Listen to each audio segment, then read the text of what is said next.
Hey guys, Dave from Nerdarchy, for nerds by nerds, hanging out with this nerd. Nerdarchy is Ted. And today, Nerdarchy goes beyond damage dice as we review this product.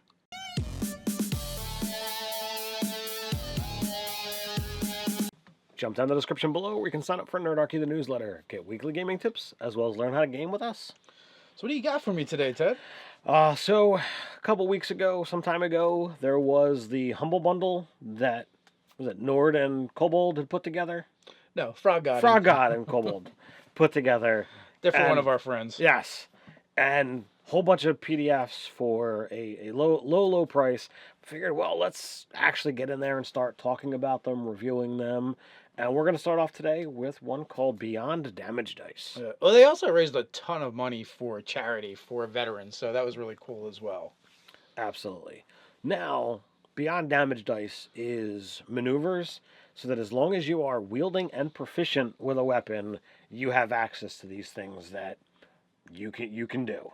It's an 11-page PDF. James Haeck. I'm probably butchering your name. Sorry, buddy. But you may know him from the Taladori campaign setting. He worked with Matt Mercer to bring that to life. He was the writer that worked with him on that. So, it's a name. He's been in the business. He's been doing things for a bit. And he's the one that produced this for Kobold Press. I really like what's here. I think there's a lot of thematic options. And in a lot of cases, I want to use this weapon in a different way than what a lot of people would expect. And I think almost everything I would just immediately allow into my game. Yeah, there was only a couple of places where I was like, I don't know about this, or this is kind of weird. Or, there was some odd wording. Like, for instance, there's a lot of things that calls out the specific weapon that you can use. Mm-hmm. But then it goes on to further say, like one-handed weapon. But we already know it's a short sword and it's a one-handed weapon, so it was like a little redundant. Well, I think in some of those cases, I think what was done was this was used in multiple places, and only like the specific weapon was the specific weapon name was changed out. So we get 38 weapons ish. Because there's some ones where it's like, also use this for this. So it's probably a little bit more than that. But 38 weapons that it kind of calls out. 66 maneuvers. Some of them are duplicated, so it's probably not quite that. I picked out like 4 new poisons. That I think alone was really worth it for the PDF. I will say the one new poison isn't a new poison. If they just gave it a new name, right? Because it's really the wyvern. Wyvern poison. Yeah, poison, and they just called it Emerald Scorpion or something or whatever, which is fine. That's fine. And then there's also a handful of new weapons in here as well, so that's kind of cool. Matter of fact, when I was compiling the data, I probably should have figured out how many new weapons there were. Well, you can jump right to the last page. But we can look and see easy enough. There's 8 of them. Now, some of the new weapons I think were a little weird, like the Composite Bow. Yeah, the Composite Bow basically gives you a really nerfed version of Sharpshooter with doing extra damage. You can take a penalty equal to your strength in order to do your strength in bonus damage. And if you don't have a 14 strength modifier, or 14 strength or higher when you use it, all attacks are made with disadvantage. Yes. So, it's tough because of bounded accuracy, because you don't get a lot of bonuses from a lot of places. Anytime you add the possibility to do it, you are really talking about power creep. And since the bow is always used with dex, so now you require an extra stat to do it, it's probably not going to be very useful for a lot of characters, frankly. But if you have somebody who has that high enough strength and the dex that they're using with a bugbear, if you're a bugbear, you could wind up doing that. Now, having a ranged weapon that does a die 12 as a base damage, I'm not horrified at. I think it's more I'm going to sacrifice the hit to get the gain with just the base proficiency. I think that's kind of weird. It just speaks to power creep, and by itself, it's not a super big deal. It's just what happens is when you start adding little things like this throughout the game, then that's how we get 3.5, folks. Do you want 3.5? Some people do. Well, then they should just play it. It's out there. as well as Pathfinder. Well, but no, that would be my concern with something like that. Most of these are pretty thematic, pretty fun. I wouldn't have a problem. There, we went through and there was a couple that were like either, well, this one is actually way too strong, or this is just weird. There was kind of like those things. All And right, so let's call out a handful of things that are talking points. all right, so flail, chain Garrett. This one I was like, it's a bit much. While wielding a flail, you may attempt to grapple a creature by looping the chain of your flail around its neck. While grappled in this way, the creature cannot speak, cannot breathe, and has disadvantage on attack rolls against you. All right, that's not too bad. You're grappling, you're using your weapon to do it. Here's the problem. If you're surprised, a creature with this grapple, it cannot hold its breath and immediately begins suffocating. That's harsh. Creatures that cannot grapple or do not need to breathe are unaffected by this maneuver, as one would expect. Now that one I do feel is a bit rough. So I don't know how easily I'd want to put that into my game. One that I definitely did like, and I think a lot of people might wind up using, because we do see a lot of great sword fighters, is Arcing Slash.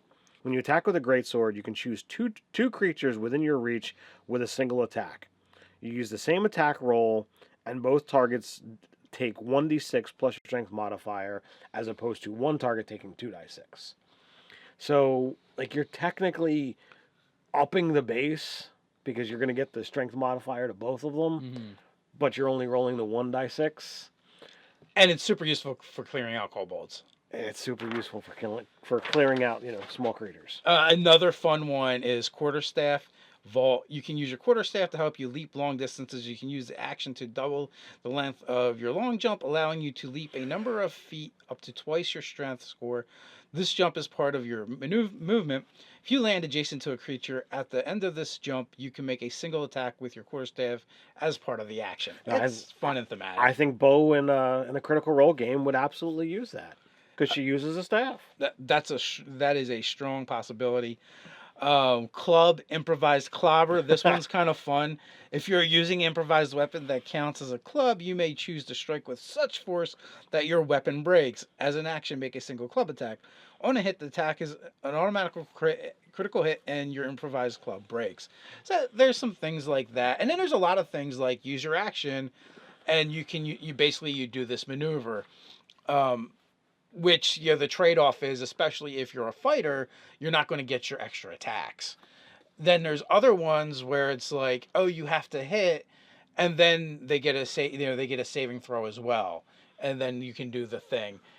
One of my concerns was like maybe stepping on the Battlemaster's toes, but again, the Battlemaster is generally better at doing these things because it's a hit, decide to use the maneuver, and they get the extra dice to do it as well. Right, and those dice are going to increase the damage or increase the hit or do interesting things, where these are just the interesting things. Yeah, a lot of times you're not doing damage. Yes. As well. You're trading for the effect. Like, okay, I throw a dagger or I swing my axe and I try to pin the guy to the wall. Okay, well, I'm not doing damage because I'm just hitting the cloth. And it's up to the DM whether you can use this on a non-clothed humanoid or not, to a creature that's not, humanoid. Oh, to a creature that's not wearing clothes, basically. Yeah, here's one that you had pointed out. Now, it's War Pick. As an action, you can pinpoint a weak point on an opponent's armor and make a single attack with the War Pick against it. This attack pierces armor, treating the target's AC as 10 plus their dexterity modifier. Notice we're bringing back touch AC from previous editions. Yeah. On a hit, this attack does normal weapon damage. Like, there's no level requirements on any of these maneuvers. So to me, it's like, oh, well, that guy's got armor on, I'm going to use a pick. And for first through, 5th level or first through 4th level, I'm just going to do this all the time. Yeah, there would be no reason not to. Right. Now, if, frankly, if there's different weapons that give you this ability, if any of them fall into the sneak attack range, then it's a problem too. Well, I think there's War Pick and there's another that have that particular maneuver, and I don't think any of them actually fall into the light category. So here's one that's just weird. and that is fearsome accuracy with the javelin. You can only use it if they are exactly 120 feet away from you. 1 foot less or 1 foot more, and you can't use this maneuver. So I just found that odd. Yeah, so I would say Mhm. like beyond medium range. Yeah, and if you do, let's see, if the attack hits a creature, it takes normal damage. Un must make a Wisdom saving throw. On a failure, the creature becomes frightened of you for 1 minute. It's not like overpower or anything. It's just odd that like, all right, let me get out my tape measure and see where you're at. Okay, all right. Can you step back 3 feet? Yeah. What? Step Please. back 3 feet. And then I think the one that we both kind of agreed was kind of fun is the net. The net is pretty awesome. Yeah, the net, you get 3 different special attacks. You get ensnaring, blinding binds, and wing wrapping net. So you can wrap it around their weapon, you can wrap it around their face, or you can just try to trap them. Well, trap their wings. They're not Oh, restrained. sorry. Yeah, you trap them, you trap their wing, or you trap their head. Yeah, pretty much. So yeah, a weapon, head, wings, so they can't fly or whatever. So until they remove it, it's not that hard to remove a net anyway. But it's a fun way to use it, and it gives you some other options. I think the other one that I kind of thought was a little bit was fun was the sling. The Underdog strike. the underdog strike. This allows you for every size category your target is above you, you get an extra die 4. Now, if you're going up against, the gargantuan red dragon behind Dave here, and you're a tiny little halfling, all right, as an action, you're going to be able to do one attack that does 5 die 4. Not massive in the slightest, and Except for it's a sneak attack. It has the potential to be a sneak attack, and then you could add more dice to it. Okay, well, so you're adding on an extra 4 die 4. And if you happen to be an assassin. And 17th level. Yeah, so technically you get a magic sling bolt. You can try to take out a dragon with with it.